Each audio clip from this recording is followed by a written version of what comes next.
Now this will just be a very short video because we're discussing the second derivative of a function, and that just basically means you'll have to find d square y over dx square, and that just seems a bit hard to understand, but that just basically means you'll have to find two derivatives of the same function.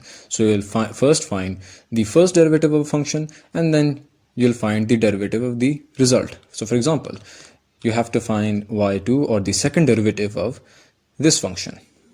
So first you'll find y1, the first derivative, and you'll obviously apply the power rule, and since they're being separated with addition and subtraction sign, you'll apply dy over dx separately on each of these terms.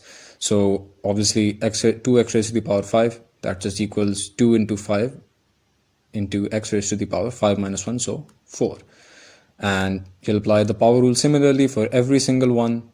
This is a constant, this 2 is a constant, so it'll just become 0 over here. So now this is the first derivative, and now the second derivative. You'll apply the same method on this y1, and again subtraction and addition signs and power rule on each of these terms, and that just gives you this as the result,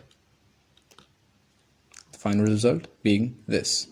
So this is just very simple. Whenever someone tells you to find the second derivative of a function, derivate it first, and whatever you get as the answer, derivate that, and then whatever that gives you, that is the second derivative of the original function.